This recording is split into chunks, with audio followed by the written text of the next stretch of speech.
She was found in the river at dawn. Not floating, posed. The officer looked at the scene for a long time.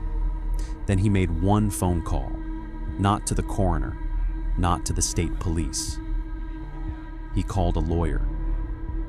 The town of Dellmore, West Virginia, didn't appear on most maps, and the people who lived there preferred it that way. Population, 2,400, 2 stoplights, 1 diner, 1 bar, 1 courthouse, and 1 lawyer who handled everything the town's powerful families didn't want handled by anyone else. His name was Marcus Cole. He looked trustworthy. He drove a modest car, wore a modest suit, lived in a modest house at the edge of town. But Marcus Cole had not had a modest bank account since 2006. When Officer Pruitt called him that Tuesday morning, Marcus was already awake. He'd been awake since 3. He'd been awake since the night before, watching from his kitchen window as a pair of headlights crept slowly along the back road toward the river. Pruitt, over the phone. "It's Pruitt. We've got a situation with the Hargrove Girl." Marcus. "How bad?" Pruitt.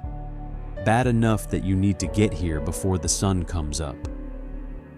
Her name was Lily Hargrove, 26 years old, the only daughter of Edmund Hargrove, who owned the paper mill, the trucking company, and, in the ways that mattered most, the law enforcement department, the city council, and the town judge.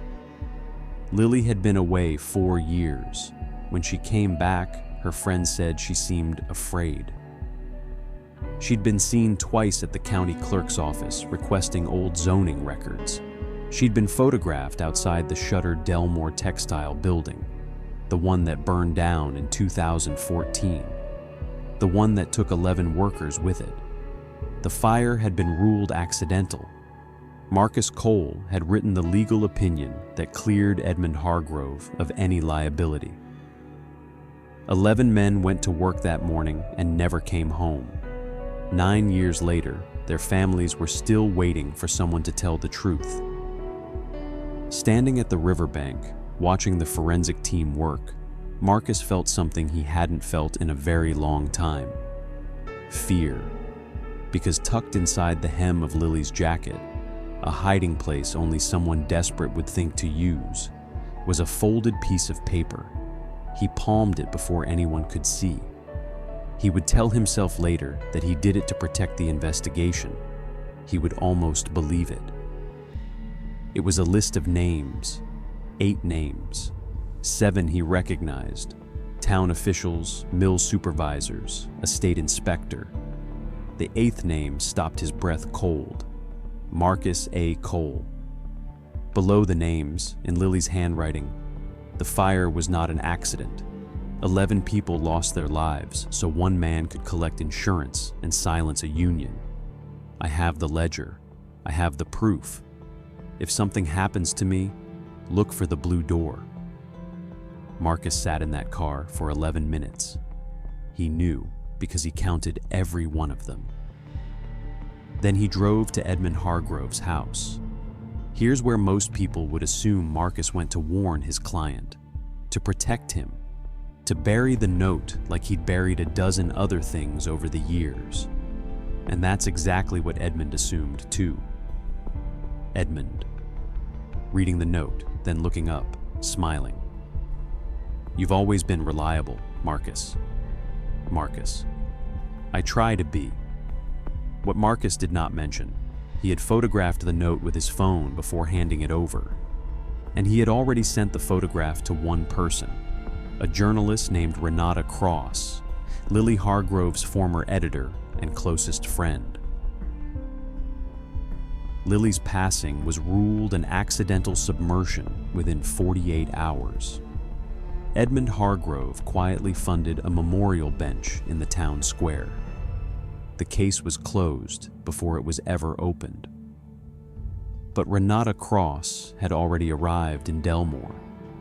She walked into the diner, ordered coffee, and told the waitress she was writing about small-town economic recovery. By nightfall, she had spoken to 9 people. By the following morning, she had found the blue door. It was a storage unit at the edge of the old fairgrounds. Unit 14, rented under the name M. Reyes, paid in cash. The door, inexplicably, unforgettably, painted blue. Inside, 3 boxes, payroll records, emails between Edmund Hargrove and the state inspector, discussing how to delay the safety review. And at the bottom of the 3rd box, a leather-bound ledger in Edmund Hargrove's own handwriting. 7 years of cash payments. To the officer of the law, the judge, the coroner, 2 state officials, and 1 entry dated January 14th, 2014, 2 weeks before the fire. Legal consultation, liability strategy, Monsieur Cole, $80,000, cash, Renata. I know who Monsieur Reyes is. Marcus, a long pause then. So do I put it there. He was Monsieur Reyes. He had rented the storage unit 2 years ago under Sandra Reyes's name, with her knowledge, after Lily Hargrove reached out to him in secret. She'd expected an enemy. She found something more complicated. Marcus Cole had spent 18 years as Edmund Hargrove's lawyer. He had concealed evidence, written favorable opinions, kept powerful men out of courtrooms. And for a long time, he told himself what corrupt men always tell themselves. Somebody had to do it, and better someone careful than someone reckless. But the 11 men in that fire had names, and Marcus had been there, at the meeting where Edmund decided the cost of repair exceeded the cost of risk. Marcus had said nothing. He had cashed his check and said nothing for 9 years. Do you know who was responsible for what happened to her?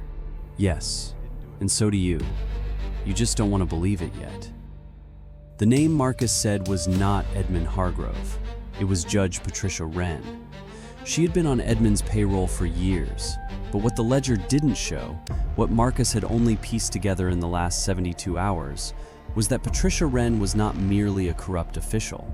She was Edmund's half-sister, raised separately, hidden from Dellmore's record. She stood to inherit everything if Edmund died before trial, and she stood to lose everything if the ledger went public.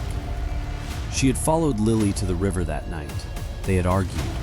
When Lily refused to hand over the ledger's location, Patricia Wren made a decision she would spend the rest of her life reconstructing, if she ever got the chance.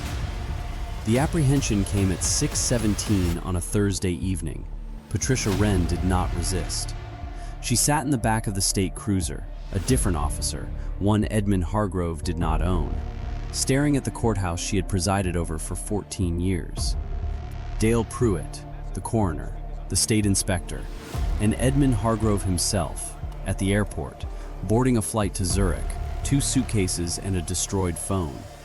The story ran on every major outlet within 48 hours.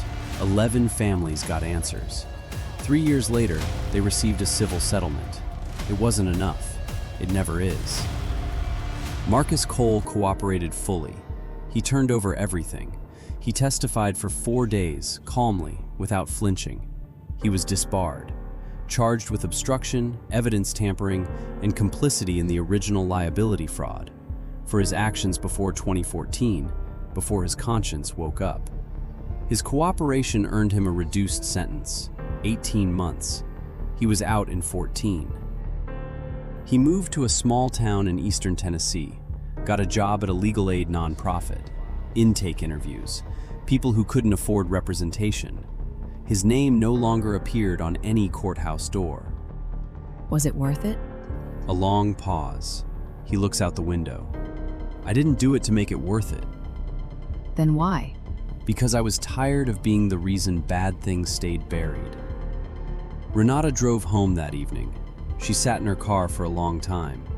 Then she opened her laptop and started reading through the 37 other stories Lily Hargrove had been working on when she vanished. Some towns have one Marcus Cole. Most have several. The difference between them isn't conscience. It's when the conscience finally wakes up, and whether it's already too late.